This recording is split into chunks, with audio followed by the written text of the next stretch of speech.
So hey friends, welcome to this week's video. This week we're going back into a luggage that I've had on hand for a while here now. It's just I've never had an opportunity to use it because I've either been traveling further distances where I need a larger check-in luggage or something that's like a duffel bag that's just like a quick weekender.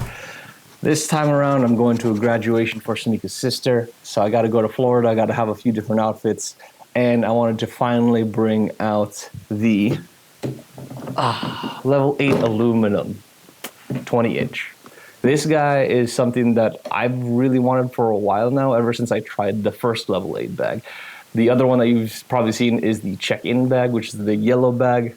Really great for international travel, but I need something that's going to be working a little bit more for domestic travel, especially as I start traveling for work more.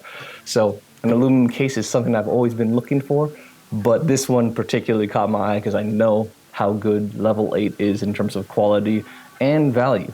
So let's open this guy up and see what I like about it.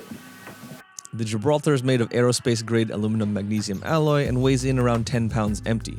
While not as rigid as 100% aluminum, this alloy configuration allows for a lighter weight with similar visual and structural concepts. That weight falls somewhere in between competition, with similar bags from Rimowa and Sumi weighing in at 9.5 and 12 pounds respectively. In contrast to their competition, Level 8 takes a different design approach on the case by having a more simplified surface while sharing many of the same structures you see in more expensive luggages. Things like riveted corners, all-metal construction down to the hinge, and use of latches over zippers. However, it does come with comforts that even elite brands like Rimowa don't have, like rubberized slow-release handles. These are present on the top and side of the bag and are smooth and silent, unlike the snappy handles from Rimowa. If you don't know what I'm talking about, here's a clip from Around the World showing what I mean. The Rimowa handles are loud, aggressive, and completely indefensible. Get with it, Rimowa, I'm sorry. The telescopic handle is both smooth and allows for 4 height presets, up to around 41 inches at max. It does have a simple and comfortable plastic grip, but I do wish that this was more soft touch. The button is also very well recessed, so we don't have to worry about accidental activation. The wheels, my favorite feature, the Level 8 Voyageur, and these seem to be similar construction. The wheels do seem a little bit more slick than the Voyageurs, but we'll have to see if that impacts the ride. If you do opt to buy the bundle through Level 8, it comes with a nice soft leather ID tag, which gives it a nice classy touch. I think I would have preferred it if it was gray to match the handle, but this wasn't a big issue since I was going to swap it with my custom tag anyway. Still a great tag, and I may switch out to it later. As for colors, you have the options of silver or gray. I opted for silver because it reminded me of the opening scene of Iron Man 1 where Tony Stark whips out the whiskey after a sail.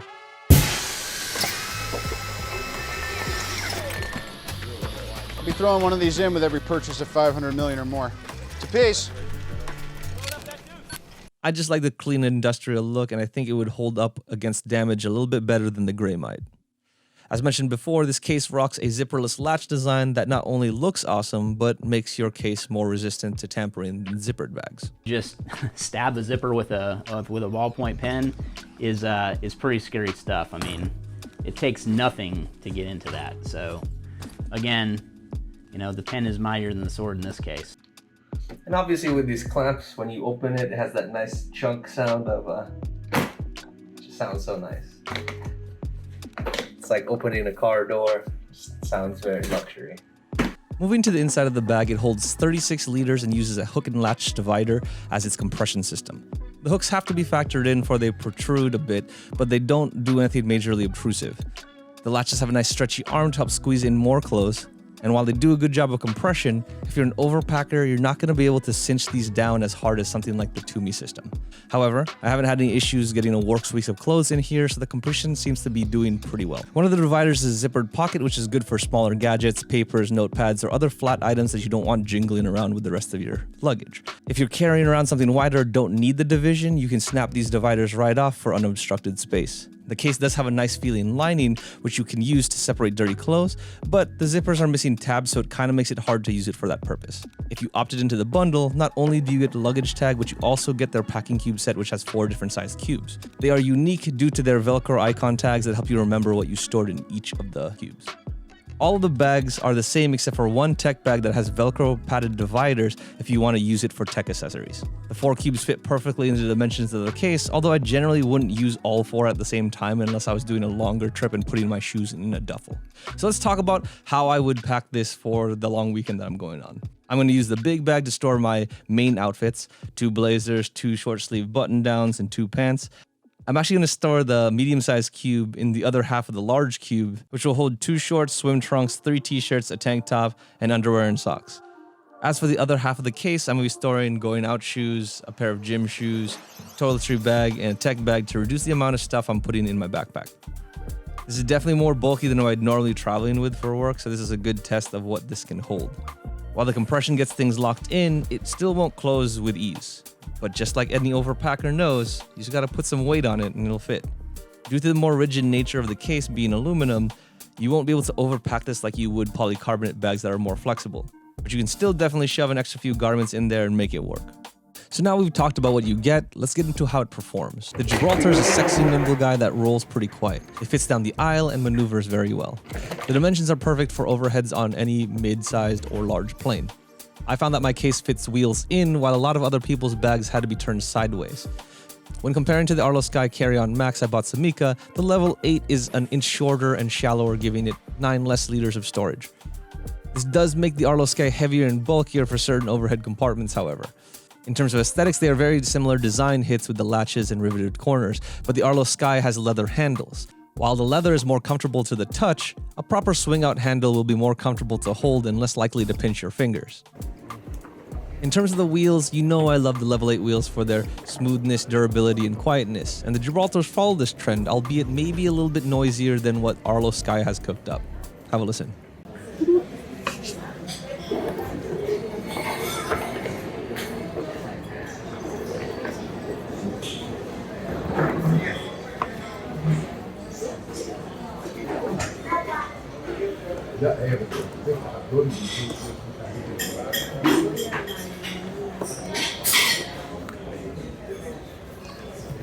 However, when I'm talking about overall handling, I want to give it to the Level 8 Gibraltar. It just felt a lot more tight and structured in hand when wheeling it around.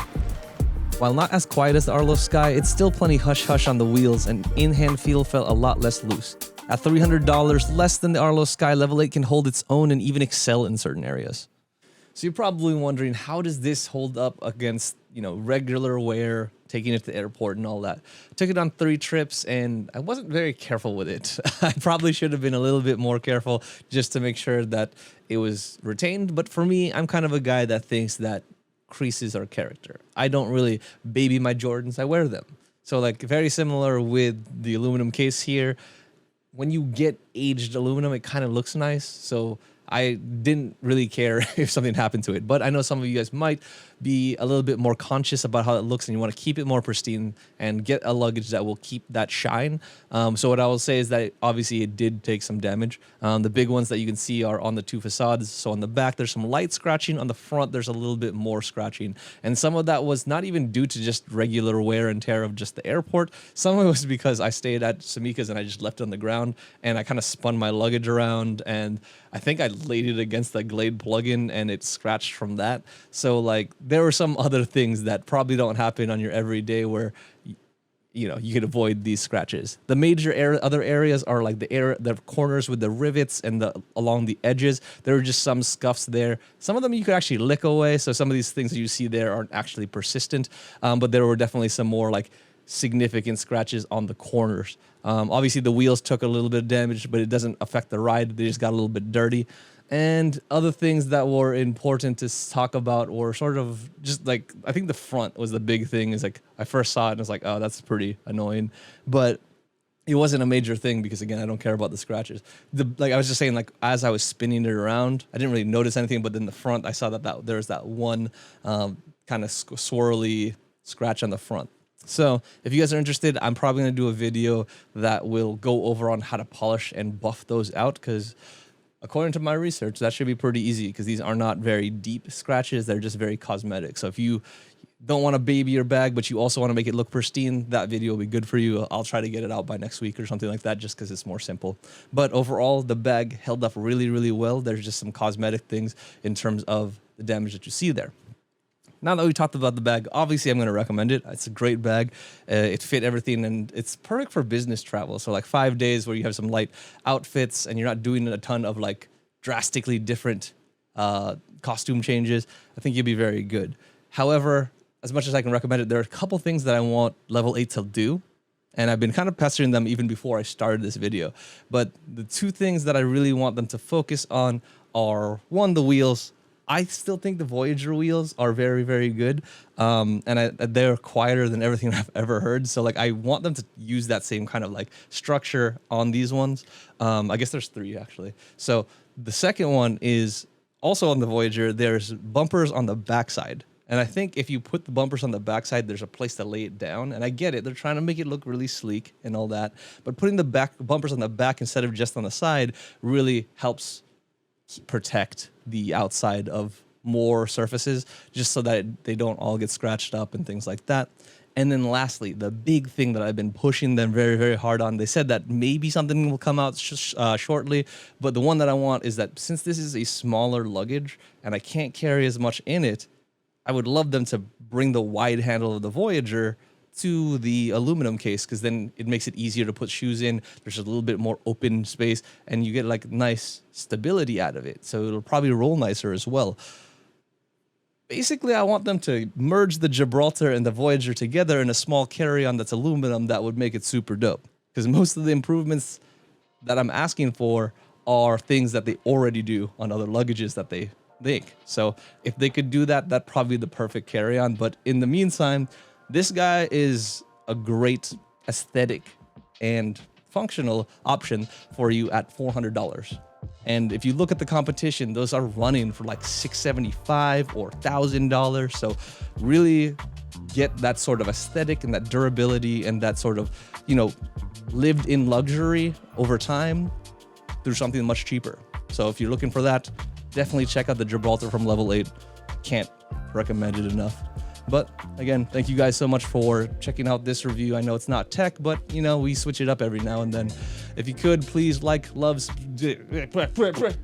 no! I don't know where my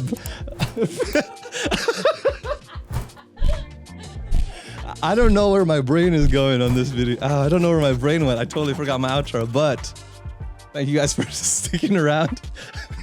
If you could please. Why can't I do that? Redo. But yeah, thank you guys for sticking around. If you could please do all the things that you're supposed to do when you like and love a video. Like. Supposed to do? Are you telling them? Ah. Hey, you're supposed to like and comment and subscribe. Like, comment, subscribe, do all things that you normally do on a video that you like and love, and I'll see you guys shortly. Maybe to fix my bag and make it all polishy, but I'm no. Make it all polished. Anyway, thanks guys. I'll see you next week.